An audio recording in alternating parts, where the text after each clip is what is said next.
दोस्तों, प्रधानमंत्री नरेंद्र मोदी ने आज राजस्थान में कल और आज फिर उन्होंने अलीगढ़ में दूसरी बार कांग्रेस पार्टी के मैनिफेस्टो पर सवाल उठाया। उन्होंने कहा कांग्रेस आपकी संपत्ति लेना चाहती है, आपके मंगलसूत्र को भी लेना चाहती है। दोस्तों, ऐसा प्रधानमंत्री नरेंद्र मोदी क्यों कह रहे हैं, इसके लिए मैं आपको कांग्रेस मैनिफेस्टो की वो लाइन पढ़ाना चाहता हूं और ध्यान से सुनिएगा।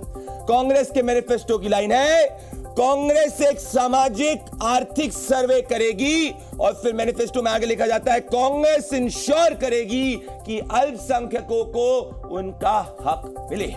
इसका क्या यह मतलब है दोस्तों कि अगर हिंदू के पास ज्यादा आमदनी है और उसी मोहल्ले में किसी अल्पसंख्यक के पास, मुसलमान के पास आमदनी कम है, तो हिंदू की आमदनी या पैसा लेकर सरकार रिडिस्ट्रीब्यूशन करेगी और अल्पसंख्यक मुसलमान को देगी? ऐसा सवाल दोस्तों लोगों के मन में है। दोस्तों, अब मैं आपको एक वीडियो सुनाना चाहता हूं जो राहुल गांधी जी ने 16 मार्च को महाराष्ट्र में कहा था और उसके 10 सेकंड आपको सुनना बहुत जरूरी। उसमें कहते हैं आपको लूटा जा रहा है, आपको लूटा जा रहा है, 24 घंटे आपको जागना होगा। सुनिए। मैं आपसे सिर्फ ये कह रहा हूं, आप जग जाओ। आपको लूटा जा रहा है, 24 घंटे आपको लूटा जा रहा है और आप देखते जा रहे हो। सवाल यह है कि कौन लूट रहा है, किसको लूट रहा है, किसका हक लिया जा रहा है।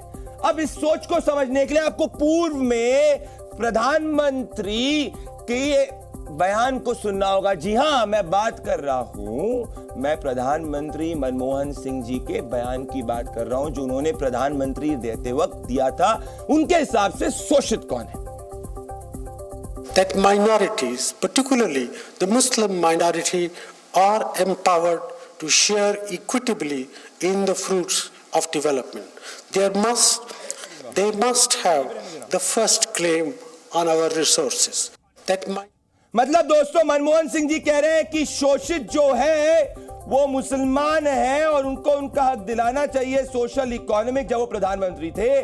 और अभी राहुल गांधी जी कह रहे हैं कि भाई हक नहीं मिल रहा है। तो इसका ये मतलब क्या कि बैकडोर से कांग्रेस जिन्ना का 1929 का 14 पॉइंट फॉर्मूला तो नहीं लागू करना चाहती दोस्तों। जितनी आबादी उतना हक, ये कांग्रेस के मैनिफेस्टो की मूल स्पिरिट है। जिन्ना के मुस्लिम लीग के 14 पॉइंट प्लान का पॉइंट नंबर 5 है मुसलमानों की जायज भागीदारी। क्या दोस्तों ये जिन्ना 2.0 रिटर्न तो नहीं हो रहा है? देखिए रिपोर्ट।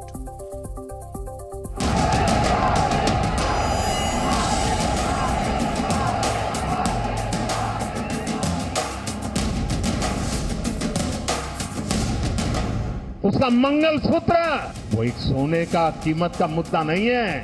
तुम उसे छीनने की बात कर रहे हो अपने मैनिफेस्टो में। ये संपत्ति इकट्ठी करके किसको बांटेंगे? जिनके ज्यादा बच्चे हैं उनको बांटेंगे। The Muslim minority are empowered to share equitably in the fruits of development. They must have the first claim on our resources. आपकी संपत्ति पर कांग्रेस अपना पंजा मारना चाहती। हम फाइनेंशियल और इंस्टीट्यूशनल सर्वे करेंगे, देश का एक्सरे कर देंगे, दूध का दूध, पानी का पानी हो जाएगा। जो इनके बयान आ रहे हैं वो बौखलाहट की निशानी है। और अगर पता चला कि आपका गांव में भी एक घर है तो 2 में से 1 छीन लेंगे। क्या आपको 2 की जरूरत नहीं है?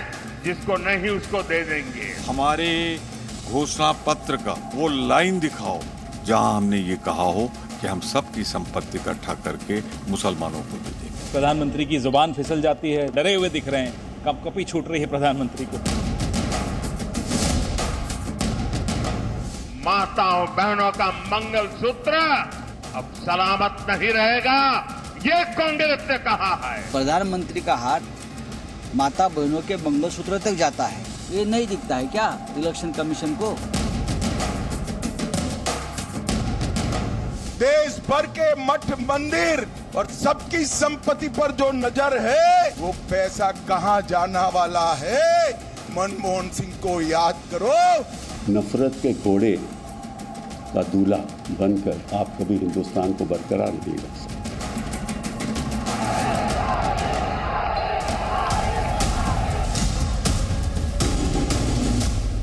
दोस्तों, मेरे साथ देश की नंबर 1 बहस में इस वक्त सिद्धार्थ यादव जी, भारतीय जनता पार्टी के नेशनल स्पोक्स पर्सन जुड़ रहे हैं। मेरे साथ Sangeet Ragi, senior political analyst doctor Aziz Khan, Samajwadi party के national spokesperson Atiqur Rahman, Islamic scholar Danish Qureshi, AIMIM के सीनियर लीडर किशोर तिवारी जी जुड़ रहे हैं उद्धव सेना के। आप सभी का स्वागत है। मैं आप सभी के पास आऊंगा और डिबेट आज काफी गर्म हो सकती है। मैं आपको वार्न करना चाहता हूं और आप लोग को रेडी करना चाहता हूं डिबेट के लिए, पर डिबेट होती है। So let us begin that. पर इसके पहले मैं आचार्य प्रमोद कृष्णन के पास आना चाहता हूं, क्योंकि इनको जितने अच्छी तरीके से ये कांग्रेस को जानते हैं शायद कोई जानता है। आचार्य प्रमोद कृष्णन जी मेरे साथ प्रदीप भंडारी के साथ जुड़ने के लिए बहुत बहुत धन्यवाद।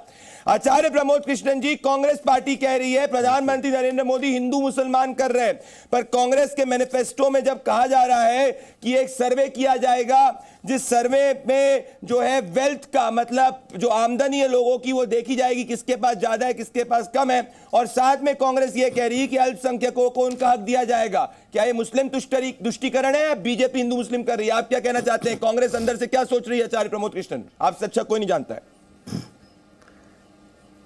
देखिए प्रदीप जी, मुसलमानों को फ़ायदा पहुंचाने की बात करना कोई गुनाह नहीं है। मुसलमान भी इस देश के नागरिक हैं, मुसलमान इस देश के वाशिंदे हैं, मुसलमान हिंदुस्तानी हैं, हिंदुस्तान की मिट्टी में पैदा हुए, उनका उत्थान होना चाहिए। उनके उत्थान की बात करना कोई गुनाह नहीं है। लेकिन मज़ेदार बात यह है, इंटरेस्टिंग बात यह है कि कांग्रेस पार्टी, पूरी की पूरी पार्टी, ये बात मुसलमानों को कहना चाहती है कि हम तुम्हारी हितों की बात करते हैं, हम तुम्हारी हमदर्दी में हैं, लेकिन वो हिंदुओं को झूठ बोलते हैं। और जैसे हिंदू लोग कहते हैं हिंदुओं में पता चलता है हिंदुओं में मैसेज खराब जा रहा, तो फिर बैकफुट पर आ जाते हैं। अब वो सारी की सारी पार्टी ये सिद्ध करने में लगी है कि डॉक्टर मनमोहन सिंह जी ने ऐसा नहीं कहा था, जबकि वास्तविकता यह है कि उन्होंने ऐसा कहा था। और सही नेता और दमदार नेता वो होता है जो अपनी बात पे अडिग रहे।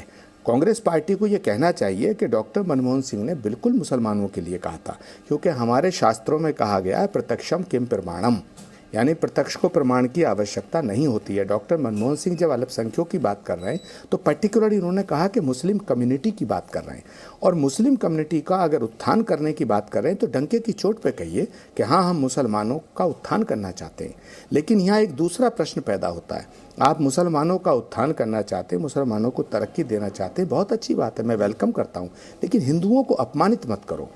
अगर कोई हिंदुओं की बात करे वो कम्युनल हो जाता है, और अगर मुसलमानों की बात करें वो सेकुलर हो जाता है। तो मुझे लगता है ये दोनों ही सेकुलर नहीं है। इस तरह की बातें करना सेकुलरिज्म का पार्ट नहीं है, ये स्यूडो सेकुलरिज्म है। सूडो सेक्युलर में आचार्य प्रमोद कृष्णन जी, आचार्य प्रमोद कृष्णन जी, महत्वपूर्ण बात आपने कही और देश आपको सुनता है, पूरा देश का संत समाज आपको सुनता है। मैं आपसे डायरेक्ट क्वेश्चन पूछूंगा, आप पैरेलल देखिए आचार्य प्रमोद कृष्णन जी। जब सनातन को डेंगू मलेरिया एड कहा जाता है, उसकी सार्वजनिक अपॉलॉजी नहीं होती, उनके साथ अलायंस कंटिन्यू होता है। जब सनातन के ऊपर अभद्र टिप्पणी होती है उसको नॉर्मल ट्रीट किया जाता है। पर वहीं जब मान लीजिए प्रधानमंत्री नरेंद्र मोदी अगर पूछ रहे हैं कि ये वेल्थ रीडिस्ट्रीब्यूशन के अंदर ऐसा तो नहीं हिंदुओं की संपत्ति, हिंदुओं की प्रॉपर्टी जो है वो घुसपैठियों को दे दी जाएगी, तो इसको कम्युनल कहा जाता है। आपको नहीं लग रहा है दोहरे मापदंड है? ये दोहरे मापदंड है। देखिए प्रदीप जी, बिल्कुल दोहरे मापदंड हैं, और ये दोहरे मापदंड इसलिए मैं इनको कह रहा हूँ क्योंकि नरेंद्र मोदी जी के फैसलों की आलोचना करने का हक विपक्ष को है और करने चाहिए। हर एक प्रधानमंत्री के फैसलों की आलोचना हुई है, पंडित जवाहरलाल नेहरू से लेकर डॉक्टर मनमोहन सिंह के फैसलों की आलोचना हुई है, लेकिन किसी भी प्रधानमंत्री से विपक्ष को नफरत नहीं हुई। नरेंद्र मोदी जी के साथ में मामला ये है, विषय ये है कि नरेंद्र मोदी अगर अच्छा फैसला करते हैं उसका भी विरोध किया जाता है जो देश को अच्छा नहीं लगता। अब मैं आपसे पूछना चाहता हूं मैं आपसे पूछना चाहता हूं प्रदीप जी कि बीजेपी कम्युनल पार्टी है क्योंकि उसने बाबरी मस्जिद को शहीद किया या बाबरी मस्जिद को ढाने में उसकी भूमिका थी, तो फिर शिवसेना सेकुलर कैसे हो सकती है जो चिल्ला चिल्ला के ये कहती है कि हाँ हमने बाबरी मस्जिद को ढाया? संजय राउत से पूछो कि बाबरी मस्जिद को आपने ढाया, कहेंगे हाँ हमने ढाया, ये हमारे फक्र का विषय है। आप उद्धव ठाकरे जी से पूछिए कि बाबरी मस्जिद को शहीद क्यों किया आपने, वो कहेंगे ये हमारे गौरव का विषय है। तो बाबरी मस्जिद को जिन्होंने ढाया वो सेकुलर हो गए, और राम मंदिर का नाम जिन्होंने लिया, राम मंदिर बनाने की जो बात की, वो कम्युनल हो गए। तो प्रश्न ये पैदा होता है कि यदि बाबरी मस्जिद की वजह से आप अयोध्या नहीं जा रहे हैं तो ये हिंदुओं को ऐसा लगता है कि भाई ये क्यों नहीं जा रहे हैं, तो हिंदू कम्युनिटी में ये मैसेज जाता है। और मैं तो आज एक बात और साफ तौर से कहना चाहता हूं कि हिंदुस्तान का मुसलमान हिंदुओं से नफरत नहीं करता। मैं इतने हजारों मुस्लिम उलेमाओं से मेरी बातचीत होती है, वो सब कहते हैं कि भाई अयोध्या पर जब सुप्रीम कोर्ट का फैसला आ गया तो सारे हिंदू वहां जाएं, हमें क्या लेना देना। लेकिन जो सेकुलर पार्टियां हैं या स्यूडो सेकुलरिज्म है इनका, ये जो सो कॉल्ड सेकुलर हैं, ये ऐसा मैसेज देते हैं कि हम अयोध्या इसलिए नहीं जा रहे हैं क्योंकि मुसलमानों को बुरा लगेगा। ये तमाम पार्टियां मुसलमानों को हिंदुओं से दूर कर रही हैं। हिंदू और मुसलमान में जो खाई पैदा हो रही है इसको भरना चाहिए, एक दूसरे को गले लगाना चाहिए। लेकिन ये जो सेकुलर पार्टियां हैं, मैं इनको सो कॉल्ड सेकुलर नेता कहता हूं, सारे किसी भी नेता से मेरा क्या ये राहुल गांधी की सोच है? आचार्य कृष्ण जी, क्या ये राहुल गांधी की सोच है? क्या ये पूरी जो सोच है कांग्रेस की आज है राहुल गांधी की सोच है एग्जैक्टली? प्रदीप जी, ये जिसकी भी सोच है ये स्यूडो सेकुलरिज्म है। भारत की बात करो ना आप, क्यों एक मुसलमान की बात करते हो, क्यों एक हिंदू की बात करते हो? अगर सिर्फ हिंदुओं की बात करोगे तो मुझे वो भी अच्छा नहीं लगेगा। मैं कहूंगा नहीं, ये नहीं होना चाहिए। हिंदुस्तान की बात करो, हिंदुस्तान में जो पैदा हुआ है, हिंदू हो या मुसलमान, वो हिंदुस्तानी है। क्यों करते हो ये जातिवाद के नाम पे बांटना चाहते हो, भाषा के नाम पे बांटना चाहते हो, धर्म के नाम पे बांटना चाहते हो? ये नहीं बांटना चाहिए। मैं प्रधानमंत्री नरेंद्र मोदी जब ये कहते हैं मैं 140 करोड़ लोगों के भले की बात कर रहा हूं, उनके भविष्य की बात कर रहा हूं, तो मुझे अच्छा लगता है कि देश के प्रधानमंत्री को ये बात करनी चाहिए। मगर जब आप सिर्फ एक बात कहते हैं कि इनसे मुसलमानों का हम हित करना चाहते हैं, तो हिंदू कहां जाएगा? तो प्रश्न ये पैदा होता है। आज मैं आपके चैनल पे एक सवाल छोड़ के जाना चाहता हूं प्रदीप जी, कि किसी भी सेकुलर नेता से पूछिए कि बाबरी मस्जिद के शहीद होने की वजह से आप अयोध्या नहीं जाते। राम मंदिर के प्राण प्रतिष्ठा समारोह का आपने बहिष्कार किया इसलिए कि बाबरी मस्जिद को ढाया गया। ठीक है, सुप्रीम कोर्ट का एक फैसला आ गया, तो जिन्होंने बाबरी मस्जिद ढाई वो तो शिवसेना है, वो तो उद्धव ठाकरे जी की पार्टी है। और आपके चैनल पे, आपके पैनल में शिवसेना के जो प्रवक्ता होंगे उनसे जरूर पूछिए कि बाबरी मस्जिद को ढाना आपके फक्र का विषय है, गौरव का विषय है या नहीं। वो कहेंगे ये हमारे गौरव का विषय है। तो अगर बाबरी मस्जिद को ढाना गौरव का विषय है तो वो पार्टी और वो पार्टी के नेता सेकुलर कैसे हो गए? एक ही सूत्र से, एक ही फार्मूले से आप किसी को कम्युनल कह रहे हैं और एक ही फार्मूले से आप किसी को सेकुलर कह रहे हैं। This is very big question. बिल्कुल बड़ी बात कह रहे हैं आचार्य प्रमोद कृष्णन जी। मैं डिबेट को बिल्कुल आचार्य प्रमोद कृष्णन जी बड़ी बात की है। डिबेट पे तुरंत आना चाहता हूं डॉक्टर अजीज खान और सिद्धार्थ यादव जी से डिबेट को शुरू करूंगा। डॉक्टर अजीज खान, सीधी बातें चाहते हैं कि आप इंडिया गठबंधन वाले, मुझे बताइए हाइपोथेटिकली, जब आप यहां पे कह रहे हैं कि भैया यहां पे एक नेशन वाइड कास्ट सर्वे होगा और यह डिसाइड किया जाएगा किसके पास कम है उसके पास उसको दिया जाएगा, जिसके पास ज्यादा है उससे, तो हाइपोथेटिकली एक मोहल्ले के अंदर अजीज खान जी एक हिंदू के पास ज्यादा है और मुसलमान के पास कम है, तो क्या हिंदू की संपत्ति का कुछ भाग जो लेकर मुसलमान को दिया जाएगा? क्या करा जाएगा इसमें, समझाइए मुझे जरा। आप लोग चाहते हैं क्या, प्लान क्या आप लोग का? वाह बे वाह प्रदीप जी, बहुत शानदार। मैं देख रहा हूं कि अगर नैरेटिव गढ़ना हो तो मुझे लग रहा हमारे देश के यशस्वी प्रधानमंत्री और उनके तमाम सहयोगी जिस तरह मनगढ़ंत बातों को कहीं ना कहीं एक प्रोपेगेंडा के तौर पे ले रहे हैं, वाकई में दुखद है। मैं बताऊं, कहीं मैनिफेस्टो में कांग्रेस के लिखा हुआ है नहीं लिखा हुआ है, लेकिन झूठ बोले की इंतहा होती है। एक बात आप देखिए, देश के प्रधानमंत्री हैं, हमारे प्रधानमंत्री हैं, चुने हुए प्रधानमंत्री हैं, एक लोकतांत्रिक व्यवस्था के प्रधानमंत्री हैं साहब। उनकी इस गुफ्तगू से बू आ रही है, नफरत की बू। कैसे? ये कैसे नफरत है? ये नफरत कैसे ना सर? अरे प्रदीप जी सुन लीजिए, कैसे? आप एक बात जरा बताइए कि मंच भरे मन से हिंदू और मुसलमान की बात करना कहीं ना कहीं छत पर आज ही उन्होंने कहा है कि वो पशमिंदा मुसलमानों के साथ खड़े अलीगढ़ में। उन्होंने कहा है कि ट्रिपल तलाक में उन्होंने महिलाओं को हक दिलाया। बोलिए भाई, सुनिए ना, बोलिए महिलाओं को हक दिलाया, क्यों नहीं आरक्षण दे देते महिलाओं को? महिलाओं को आरक्षण क्यों नहीं दे देते?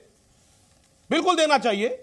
आखिर मुस्लिम कैंडिडेट को टिकट क्यों नहीं देते, उनको कैबिनेट मिनिस्टर क्यों नहीं बनाते, उनको भागीदारी क्यों नहीं देते, वो एक अलग इशू है, मैं उसमें जाना नहीं चाह रहा हूं। लेकिन मुद्दा सिर्फ यह है कि पहले फेज का जो इलेक्शन हुआ, वोट परसेंटेज कम हुए, बड़े लेवल पे कम हुए, बड़ी गारंटी की बात की जा रही थी, बड़ी बड़ी गारंटी दे करके वोटर्स को बुलाया गया, कोई वोटर नहीं आया, मैक्सिमम वोटर नहीं आए, 5.9% वोट कम हुआ। जो एनडीए के जो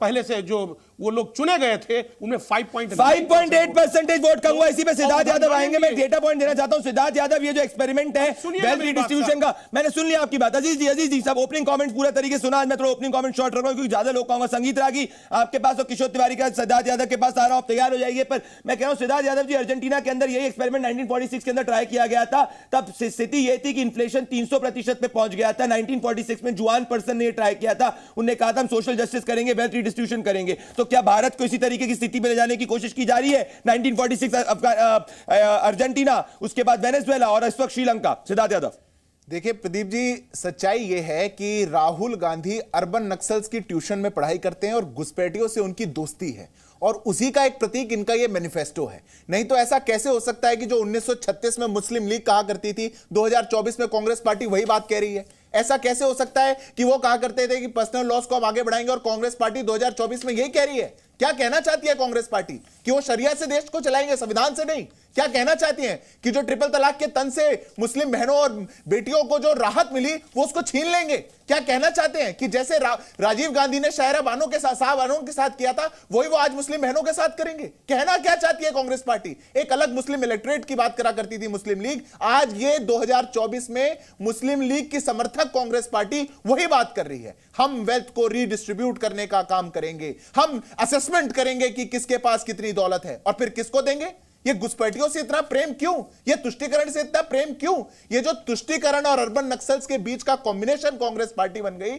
कांग्रेस पार्टी को विश्लेषण करना चाहिए कि क्या वोटों के लिए इस स्तर तक कांग्रेस पार्टी को जाना चाहिए।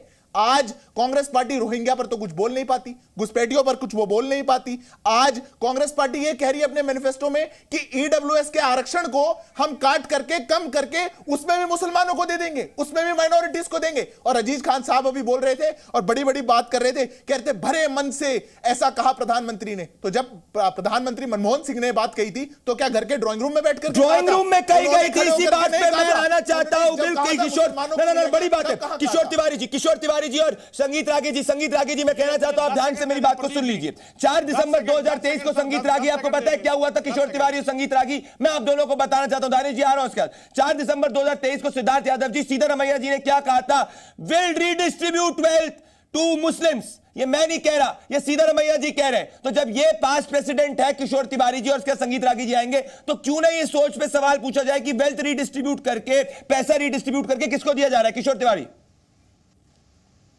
देखिए, मैं आपको बताता हूं कि मोदी जी एक हताशा में भाषण दे रहे हैं। मैं अभी बता रहा हूं कि कांग्रेस के मैनिफेस्टो में ऐसा कुछ भी नहीं है और आज उन्होंने इलेक्शन कमीशन को वो शिकायत भी की है। मैं कांग्रेस की देखो ये गारंटी देखता हूं जिसके अगेंस्ट उन्होंने इतनी ज्यादा आपने अपनी पार्टी के मैनिफेस्टो को नहीं देखा हुआ जितना आजकल कांग्रेस के मैनिफेस्टो को देख रहे हैं आप। हाँ, अरे मेरे को देखिए, संपत्ति संगीत रागी जी भी बताएंगे कि सारे देश की संपत्ति अडानी अंबानी सरीके 8-10 लोगों के पास है। क्या वो संपत्ति का सर्वे होकर गरीबों में बांटनी नहीं चाहिए? मुझे बताइए, SC ST और गरीबों की जो हालत है देश में और ये शोषित समाज की हालत है, तो उन लोगों को जिनको अपॉर्चुनिटी डिनाई की जाती है उनको तो रिस्टोर करना चाहिए, मुझे ऐसा लगता है। और प्रदीप जी कांग्रेस सत्ता में आ रही है लेकिन उसके साथ शिवसेना भी है। हिंदुओं के कोई भी अधिकार आज छीनने नहीं देंगे। याद रखना संगीत रागी जी एक डाकू था। मैं कह रहा हूं संगीत रागी जी, एक डाकू हुआ करता था जो धन्ना सेठों की संपत्ति को छीनता था और कहता था कि वो गरीबों में रिडिस्ट्रीब्यूट करेगा पर अपने ही लोगों को देता था। जो राजनीतिक दल रिडिस्ट्रीब्यूशन की बात करते हैं, क्या उनको पहले उनकी पार्टी के अंदर जो पैसा है उसको उसका आकलन करके अपने पार्टी के कार्यकर्ता में रिडिस्ट्रीब्यूट नहीं करना चाहिए जो बड़ी बड़ी बातें कर रहे हैं? संगीत रागी। प्रदीप, मैं शिवसेना के प्रवक्ता को बताना चाहता हूं कि 1976 के बाद 5 लाख प्लीज सुन लीजिए, सुनिए उनकी बात सुनिए, फिर मैं आ रहा हूं। नाम है मेरा, ये प्रवक्ता को बताना चाहता हूं, वो प्रवक्ता को बताना चाहता हूं। इतना घमंड तुम काय को कर रहे हो? सुनिए पूरे दिन आ गए। पहले चरण की पराजय से हताश होकर संगीत जी बोलिए, आपके पुराने मित्र हैं वो। अच्छा, मैं किशोर तिवारी जी, मैं आपको ससम्मान बोलना चाहता हूं कि आप उस डीएमके के साथ खड़े हैं जिसने हिंदू मंदिरों के 5 लाख किलो सोना हिंदू मंदिरों से छीन करके आरबीआई के साथ रख दिया है। 11 करोड़ उसके इंटरेस्ट आते हैं सालाना, और उस 11 करोड़ में से, सुन लीजिए, बीच में मत बोलिए, अब मैं आपकी इज्जत कर रहा हूं, इसका मतलब ये नहीं कि मैं सभ्यता के लिए आप प्रेरित मत कीजिए मुझे। मैं कह रहा हूं आप कीजिए ना। ये वो डीएमके है जिसने 20,000 मंदिरों में आज पूजा पाठ नहीं होती है तमिलनाडु के अंदर। आप उस डीएमके के साथ खड़े हैं, आप उस डीएमके से साथ खड़े हैं जिसने कम से कम 5 लाख किलो सोना हिंदू मंदिरों से, देवी देवताओं से उतार करके आरबीआई के साथ रख दिया है। इस देश में हिंदू मुसलमान पर क्यों नहीं चर्चा होनी चाहिए? क्यों नहीं चर्चा होनी चाहिए कि जानबूझ करके इस देश में रोहिंग्या मुसलमानों को, जिसको न कोई मुस्लिम देश रखने के लिए तैयार है, न बांग्लादेश रखने के लिए तैयार है, एक पैटर्न के तहत इस देश की डेमोग्राफी बदलने के लिए उनको बसाया गया। इस देश में हिंदू मुसलमान क्यों नहीं तय होना चाहिए कि 4.5 लाख हिंदू जो है वो कश्मीर से इस्लाम के अत्याचार के कारण भागे गए? इस देश में हिंदू मुस्लिम क्यों नहीं बात होनी चाहिए कि सरतन से जुदा नारे लगाने वाले के ताकत के पीछे किसकी हाथ होता है? इस देश में बहस क्यों नहीं होना चाहिए कि बांग्लादेशी मुसलमानों को रहने देना, अली और कुली के सहारे सत्ता प्राप्त करने की काम किसने किया है? वामपंथियों ने किया है, कांग्रेस ने किया है। ये क्यों इस पर चर्चा नहीं होनी चाहिए? और प्लीज आप हमें बोल तो लेने दीजिए, आप धैर्य रखिए ना। और इतना ही बड़ा यदि वेल्थ डिस्ट्रीब्यूशन का है तो उद्धव ठाकरे ने कौन सी कमाई कर दी है? अरे आपकी पार्टी तो एक्सटॉर्शनिस्ट पार्टी है। मुंबई में किसी से जा करके पूछिए, उसका एक ही काम है, दूसरों से वसूली करना, दूसरों से एक्सटॉर्ट करना पैसा। वही है तो जाकर के अपने बंगले को बेच करके किशोर तिवारी गरीबों में बेच दीजिए। राहुल गांधी वाड्रा की संपत्ति को पहले दूसरों में बांट देना, वहां से शुरुआत करें। राहुल गांधी, मजेदार बात है।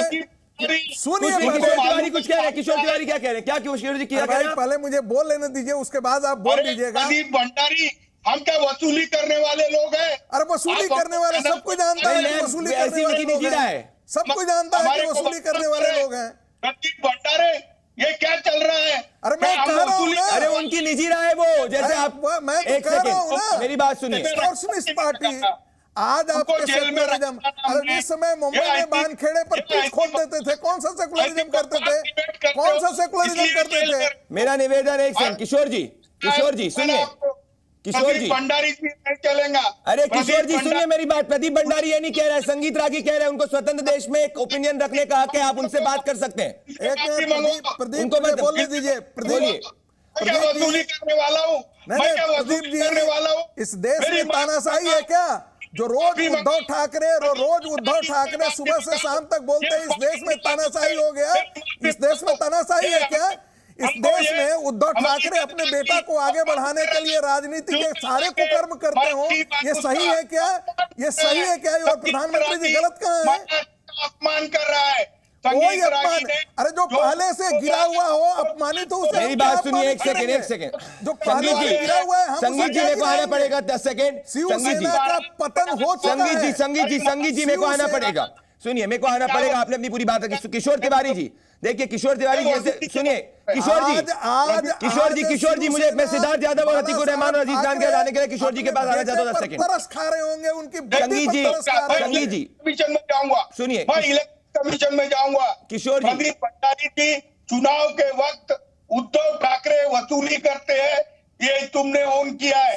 अरे मैंने थोड़ी बोला है ये। एक से रुक जाइए संगीत रागी जी, संगीत रागी जी एक से रुक जाइए संगीत जी। अरे एक चीज बताइए, कोई ना एक से वो अपना उनका निजी हक है, आप बोलिए ना, उनको काउंटर करिए। इस देश में लोकतंत्र का हरण हुआ है क्या? उद्धव ठाकरे रोज झूठ बोलता है, उद्धव ठाकरे रोज झूठ बोलता है। अरे मुझे क्यों ले जा रहे हैं आप इसमें? रुक जाइए एक सेकंड, रुक जाइए, मेरे को आने दीजिए। मैं सिद्धार्थ यादव लॉयर, मेरे को मत ले जाइए, मैं केस वीक होगा। एक सेंस किशोर जी प्लीज, ये आपके और संगीत रागी के बीच में आप अपने में सॉर्ट आउट करिए, और देश की जनता देख रही। किशोर तिवारी जी मुझे बताइए, लोकतांत्रिक देश है, आपको क्या दिक्कत है? संगीत रागी के ओरिजिनल व्यूज आप उनको काउंटर करिए, उसको बंद थोड़ी कर सकते हैं आप, उनको एफआईआर मत करिए।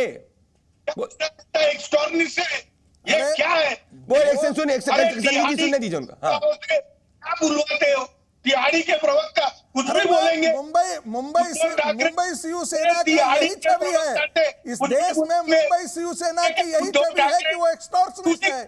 मुंबई शिवसेना की यही छवि है कि वो उत्तर भारतीय लोगों के साथ वो दुर्व्यवहार। मैं आना चाहता हूँ और सिद्धार्थ यादव जी और किशोर तिवारी जी के पास आऊंगा, अतीकुर रहमान जी के पास आऊंगा। देखिए किशोर तिवारी जी, किशोर तिवारी जी, मैंने तो किशोर जी आप लोग सुनिए मेरी बात। चुनाव का माहौल गर्म है, किशोर तिवारी के पास आ रहा हूं, सिद्धार्थ यादव और अतीकुर रहमान। किशोर जी आपके पास ही आ रहा हूं, मेरी बात ध्यान से सुनिए। किशोर जी आप भी जानते हैं चुनाव का, तो रिलैक्स करिए, इतना एजिटेट नहीं होते, रिलैक्स करिए। मुझे बताइए, मैं आपसे सीधा क्वेश्चन पूछ रहा हूँ, संगीत रागी जो बोल रहा है आप उनको काउंटर करिए। किशोर जी ये क्या है वेल्थ रिडिस्ट्रीब्यूशन? मैं एग्जांपल दे रहा हूं, एक मोहल्ले में अगर किसी हिंदू के पास ज्यादा संपत्ति है, उसको उठा के किसको दिया जाएगा? अरे भाई ऐसा कुछ कहीं होने वाला नहीं है।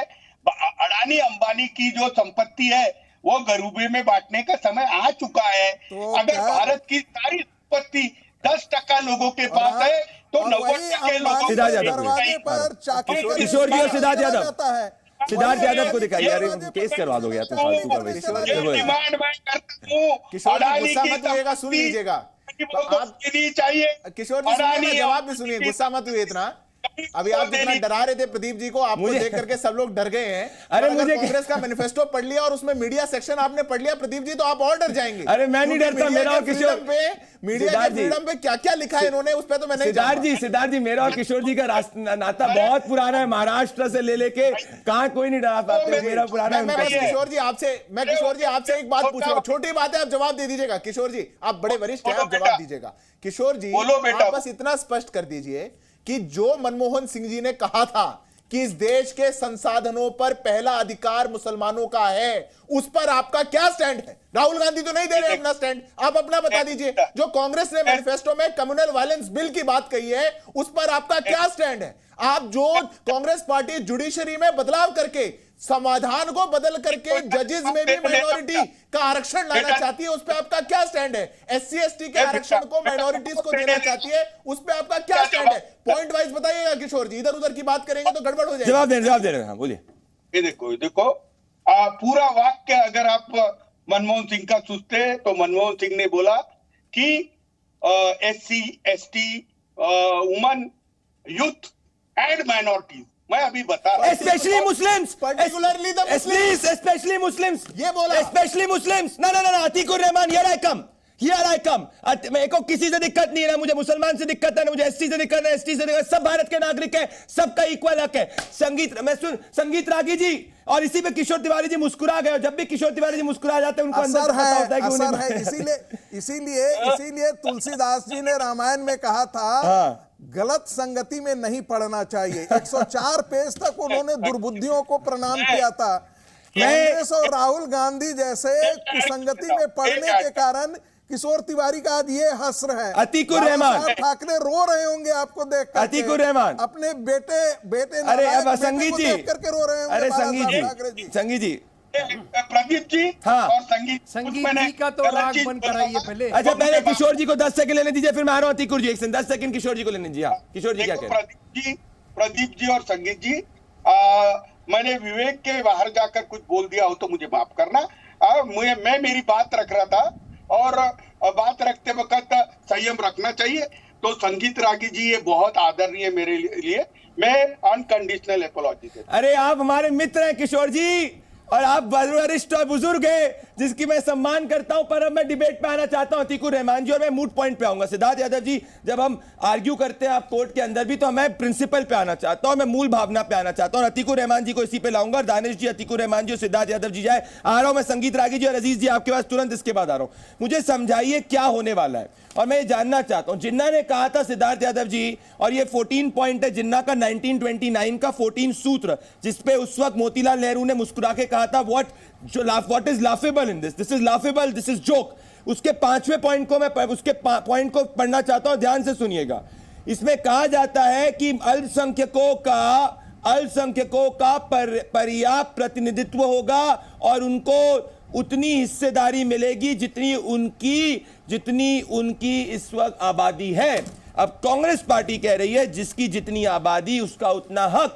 क्या इसमें कोई सिमिलैरिटी नहीं है क्या अतीकुर रहमान जी? जी अतीकुर रहमान और सिद्धार्थ यादव। फिर तो प्रदीप जी, उस व्यक्ति की बात करना आप पसंद करेंगे जिसने देश का विभाजन किया, मोहम्मद अली जिन्ना, या उस व्यक्ति की बात करना चाहेंगे जिसने पूरे देश को एकत्र किया, सरदार वल्लभ भाई पटेल? सरदार वल्लभ भाई पटेल जिस कमीशन के चेयरमैन थे, वो कमीशन, उसकी रिपोर्ट आप देखिए, जो सेपरेट इलेक्टोरेट्स को खत्म करने के लिए कमीशन बनाया गया था, उसमें तमाम माइनॉरिटीज ने, सिख, क्रिश्चियन, पारसीज और मुस्लिम्स, जिसकी सदस्यता की थी सरदार वल्लभ भाई पटेल ने, और तमाम माइनॉरिटीज ने यह एश्योर किया था सरदार पटेल को कि हम सेपरेट इलेक्टोरेट्स नहीं चाहते हैं, हम सेपरेट इलेक्टोरेट्स की कुर्बानी दे रहे हैं क्योंकि हमको सेक्युलरिज्म भारत में जिंदा रखना है।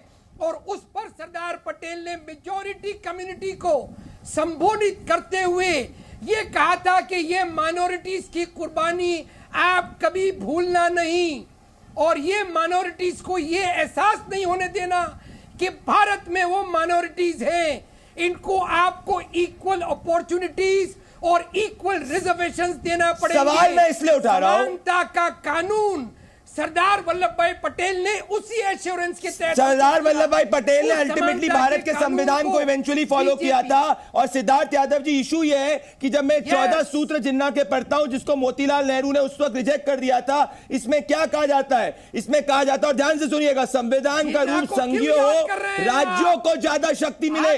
हमारा इंडियन कॉन्स्टिट्यूशन कहता है स्ट्रॉन्ग सेंटर, और यहां पे कहा जा रहा है जिन्ना द्वारा कि हम राज्यों को ज्यादा शक्ति दे। क्या यही एको और यही सेंटिमेंट जो है एको कांग्रेस के मैनिफेस्टो, कांग्रेस के कई लीडर्स द्वारा नहीं किया जाता? Point number 1। पॉइंट नंबर 2 ये, मैं कह रहा हूं ऑल फॉर माइनॉरिटीज, स्पेशली मुस्लिम कहने का क्या हक है? क्या मुसलमानों से कम आबादी क्रिश्चियन की नहीं है? क्या मुसलमानों से कम आबादी सिख की नहीं है? व्हाई स्पेशली मुस्लिम्स कहा जा रहा है?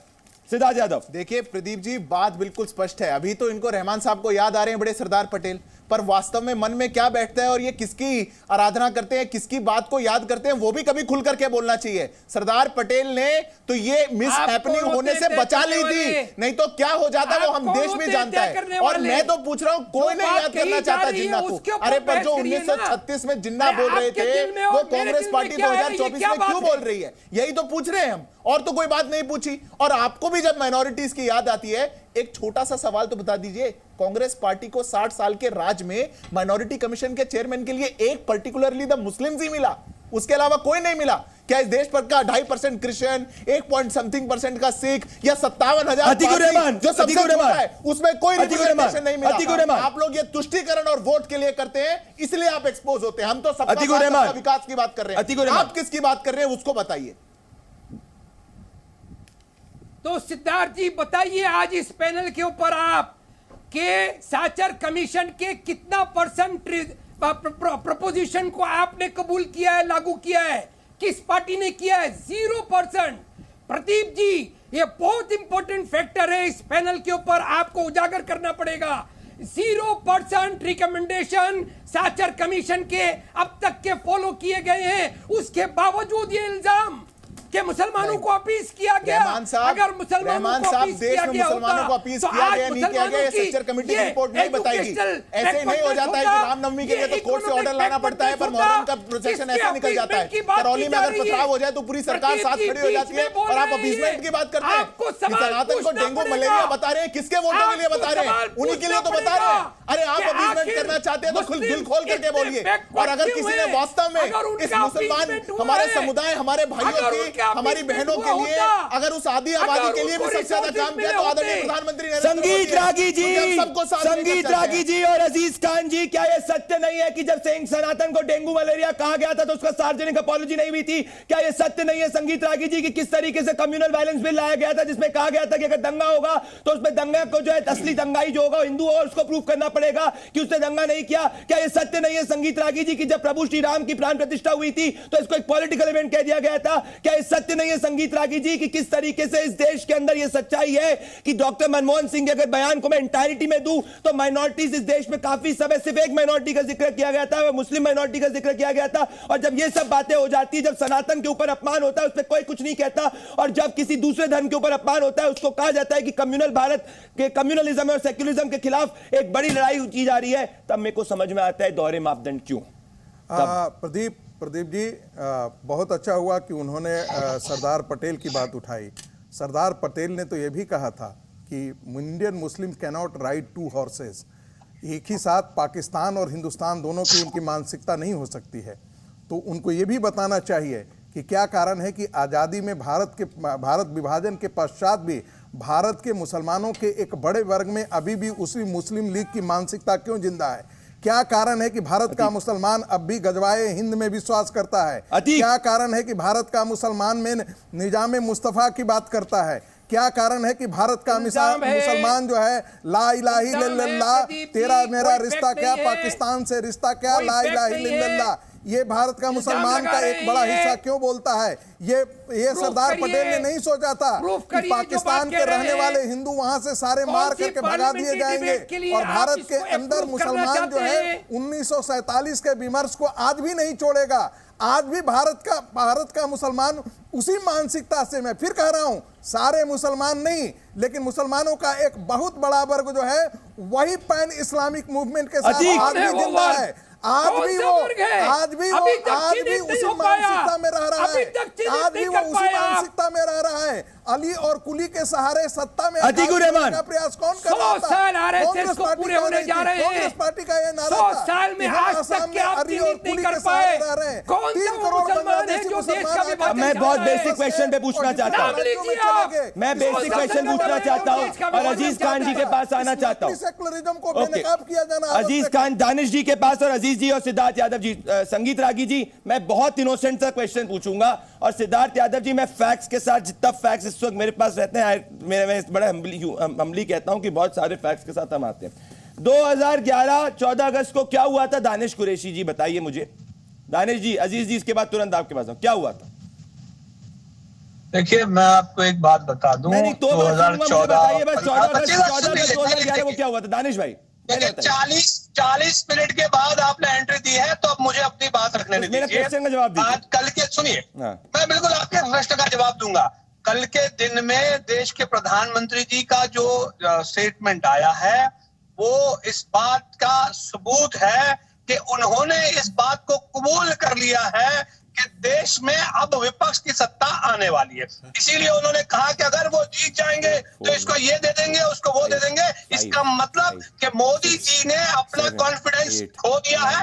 That is the outright clear message जो कल उनके उसमें आ गया। अब दूसरे नंबर की बात, दूसरे नंबर पे आगे खड़े रहते हैं कि संगीत रागी जी ने आज एक बहुत बड़ी बात कही जो आज मेन स्ट्रीम मीडिया जो है, हमारी जी मीडिया, उस पर उन्होंने कहा कि शिवसेना क्या काम करती है। और उसके बाद इसके उद्धव ठाकरे जी के जो प्रवक्ता हैं उन्होंने इस बात के लेके बाद में माफी भी मांग ली। मतलब देश में ये दो चीजें क्लियर हो गई कि ये चीजें सामने आई। लेकिन सवाल यहाँ ये है कि इतने साल, संगीत रागी जी भी बता दें और सिद्धार्थ साहब वो भी बताएं, सुनिए वो भी बताएं कि इतने साल अपने नेता का याद नहीं आता जब खड़े होकर के कहते हैं वो, क्या ये जब योगी मठ में चला जाएगा तो तुमको कौन बचाएगा?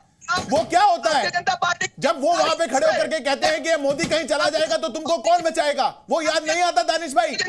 आप लोग बांटने की बात करते हैं, आप लोग इस देश की फॉल्ट लाइंस में खेलते हैं और फिर हमको कहते हैं।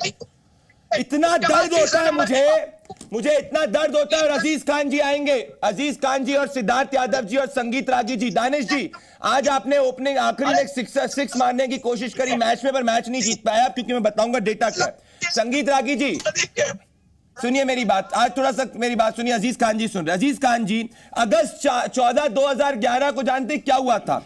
नेशनल एडवाइजरी कमेटी, जिसको सोनिया गांधी हेड करती थी, आपको याद होगा, सिद्धार्थ यादव जी, एनएसी जिसको कहते थे, उसको माइनॉरिटी अफेयर्स मिनिस्ट्री ने वार्न किया था, इतना मुस्लिम शब्द हर माइनॉरिटी स्कीम में मत लिखो, मत कहो, बाकी भी माइनॉरिटीज हैं। ये रही इस वक्त की रिपोर्ट, ये रही मेरे पास में रिपोर्ट। तो अजीज खान जी, मैं किसी भी धर्म के अगेंस्ट नहीं हूं, मैं चाहता हूं सबके साथ में भारतीय संविधान के हिसाब से उनको उनका हक मिलना चाहिए, उनको गरीब है उसको उसका हक मिलना चाहिए, उसकी सुविधा होनी चाहिए। पर अजीज जी, ये आपको सही नहीं लगता? आपको सही लगता है अगर एक हिंदू के पास ज्यादा पैसा हो, अगर रीडिस्ट्रीब्यूशन सर्वे हो, उसको देके किसी दूसरी माइनॉरिटी को दे दिया जाए जो हिंदू के पसीने का पैसा हो, या मान लीजिए किसी दूसरे का पसीने का पैसा हो, आप इसको सब्सक्राइब करते हैं?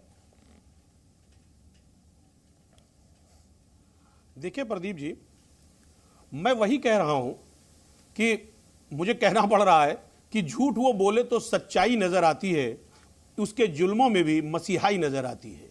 इंतहा होती है झूठ बोलने की। कहीं कुछ नहीं मनमोहन सिंह जी ने कहा था। मैं आपको स्टेटमेंट कोट करता हूं और सुना रहा हूं, अभी आप सुनिएगा मेरी बात। हम सवाल इस बात का करना चाहते हैं कि ये लग रहा है, इरिटेशन बता रहा है, अब 400 पार की बात नहीं हो रही है।